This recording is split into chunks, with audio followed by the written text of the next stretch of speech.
ஆண்டவராகிய இயேசு கிறிஸ்துவின் நாமத்திற்கு மகிமை உண்டாவதாக. இந்த நல்ல நாளிலே உங்கள் யாவரையும் நான் வாழ்த்துகிறேன். இந்த நாளின் தியானத்திற்கு என்று தெரிந்து கொள்ளப்பட்ட வேத பகுதி யோவான் சுவிசேஷம் 16ஆம் அதிகாரம் 20ஆம் வசனம். John chapter 16 verse 20. மெய்யாகவே மெய்யாகவே நான் உங்களுக்கு சொல்லுகிறேன், நீங்கள் அழுது புலம்புவீர்கள், உலகமோ சந்தோஷப்படும். நீங்கள் துக்கப்படுவீர்கள், ஆனாலும் உங்கள் துக்கம் சந்தோஷமாக மாறும். ஆமென். பிரியமானவர்களே, நான் வாசிக்க கேட்டதான இந்த வார்த்தைகளிலே இயேசுவானவர் உரைத்த வார்த்தைகள் என்பதை நாம் அறிந்திருக்கிறோம். இந்த நாளின் தியானத்திற்கு என்று நாம் தெரிந்து கொள்ளப்பட்ட தலைப்பு என்னவென்று சொன்னால், உங்கள் துக்கம் சந்தோஷமாக மாறும். Your sorrow will be turned into joy. இதுதான் இன்றைக்கு நம்ம தியானிக்க போகிறோம். பிரியமானவர்களே, இங்கே நான் வாசிக்கிட்ட இந்த வார்த்தையிலே இயேசுவானவர் அவருடைய சீஷர்களை பார்த்து அவர்களை விட்டு பிரிந்து கல்வாரி சிலுவைக்கு போவதற்கு முன்பாக பேசப்பட்ட வார்த்தைகள் என்பதை அறிந்து கொள்ள வேண்டும். என்ன சொல்லுகிறார்? மெய்யாகவே மெய்யாகவே நான் உங்களுக்கு சொல்லுகிறேன், நீங்கள் அழுது புலம்புவீர்கள். அதாவது இயேசு கிறிஸ்து அவர்களை விட்டு பிரிந்து கல்வாரி சிலுவைக்கு போன பிற்பாடு அழுது புலம்புவீர்கள், உலகமோ சந்தோஷப்படும். நீங்கள் துக்கப்படுவீர்கள், ஆனாலும் உங்கள் துக்கம் சந்தோஷமாக மாறும். எப்பொழுது? அங்கே இயேசுவானவர் மறுபடியும் உயிர்த்தெழுந்து வந்த பிற்பாடு அவர்களுடைய துக்கம் சந்தோஷமாய் மாறும் என்பதை தான் இங்கே இயேசுவானவர் சொல்கிறார்.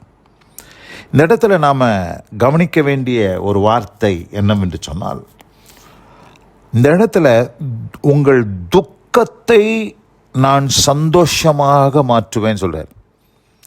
பிரியமானவர்களே, இந்த அருமையான இந்த நல்ல நாளில் ஒருவேளை இந்த செய்தியை கேட்டுக்கொண்டிருக்கிற அன்பான சகோதரி சகோதரியே, இன்றைக்கு அநேகர் ஒருவேளை துக்கமான ஒரு சூழலிலே நீங்கள் காணப்படலாம். இந்த துக்கத்துக்கு பதிலாக ஆண்டவர் ஒன்றை கொடுக்க மாட்டார். ஆண்டவர் எதற்காக நீங்கள் துக்கப்பட்டு அழுது கொண்டு இருக்கிறீர்களோ, எதற்காக நீங்கள் துக்கப்பட்டு கலங்கி நிற்கிறீர்களோ, அந்த பிரச்சனையை ஆண்டவர் மகிழ்ச்சியாக சந்தோஷமாக மாற்றுவதற்கு போதுமானவராக இருக்கிறார். அதை தான் சொல்கிறாரு, உங்கள் துக்கம் சந்தோஷமாக மாறும். Your sorrow will be turned into joy.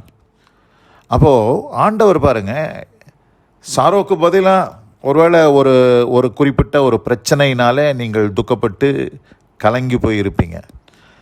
அந்த பிரச்சனை உங்களை அழுத்தி கொண்டு இருக்கும் பொழுது, அந்த பிரச்சனை உங்களை கலங்கச் செய்து கொண்டு இருக்கும் பொழுது, அதற்கு பதிலாக வேறொரு சந்தோஷமான நிகழ்ச்சி, வேறொரு சந்தோஷமான செய்தியை கொடுத்து அதை காம்பன்சேட் பண்ணுவது நம்மளுடைய தேவன் அல்ல.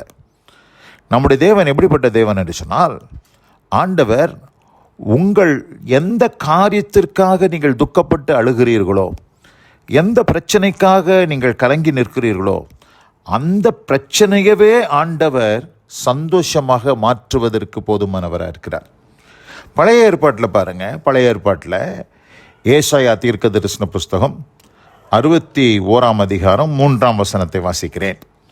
சியோனிலே துயரப்பட்டவர்களை சீர்படுத்தவும், அவர்களுக்கு சாம்பலுக்கு பதிலாக சிங்காரத்தையும், துயரத்துக்கு பதிலாக ஆனந்த தைலத்தையும், ஒடுங்கின ஆவிக்கு பதிலாக துதியின் உடையும் கொடுக்கவும் என்று பார்க்கிறோம். பதிலாக இன்ஸ்டெட் ஆஃப், அதற்கு பதிலாக அப்படி கொடுக்குறேன் அப்படின்னு இங்கே சொல்லப்பட்டிருக்கிறத நம்ம பார்க்கிறோம். ஆங்கில வேதத்தில் வாசிக்கிறேன், to give them beauty for Ashes, the oil of joy for mourning, the garment of praise for the spirit of heaviness.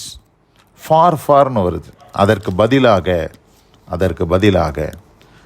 ஆனால் இயேசு கிறிஸ்து இந்த இடத்துல சொல்கிற ஒரு காரியம் என்னென்னா, அதற்கு பதிலாலாம் நான் கொடுக்க மாட்டேன், அந்த பிரச்சனையவே சந்தோஷமாக நான் மாற்றி கொடுத்துருவேன் சொல்கிறார்.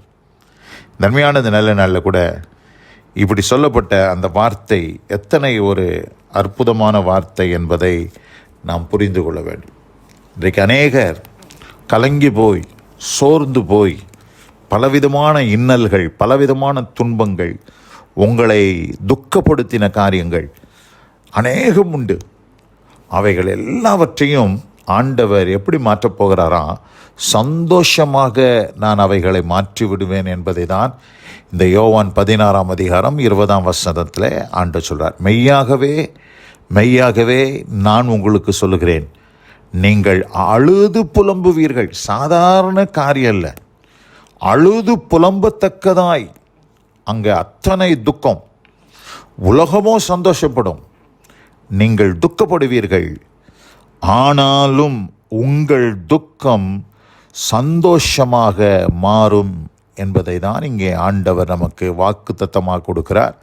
இந்த வார்த்தையின்படியாக ஆண்டவர் உங்கள் ஒவ்வொருவரையும் கர்த்தர் அப்படிப்பட்ட அனுபவத்திற்குள்ளாக நடத்தி, நீங்கள் எவைகளுக்காக கவலைப்பட்டு அழுது புலம்பிக் கொண்டு இருக்கிறீர்களோ அந்த பிரச்சனையவே ஆண்டவர் சந்தோஷமாக, அந்த காரியம் முழுமையாக மாற்றமடைந்து ஒரு அற்புதம் ஆண்டவர் செய்து, அந்த பிரச்சனையவே ஆண்டவர் மகிழ்ச்சியான ஒரு சூழலாக ஆண்டவர் மாற்றுவதற்கு போதுமானவராக இருக்கிறார்.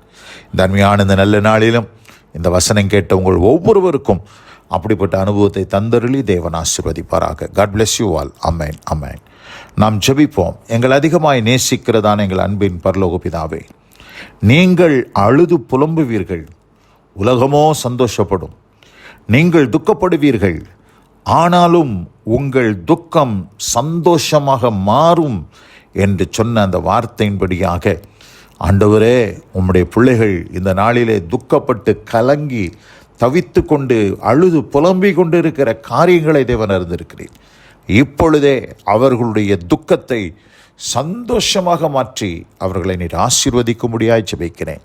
இந்த வாக்குத்தத்தம் அவருடைய வாழ்க்கையில் நிறைவேற கிருபை செய்தல் ஆசீர்வதி. இயேசு கிறிஸ்துவின் வல்லமை மிகுந்த நாமத்தில் பிதாவே. ஆமென், ஆமென்.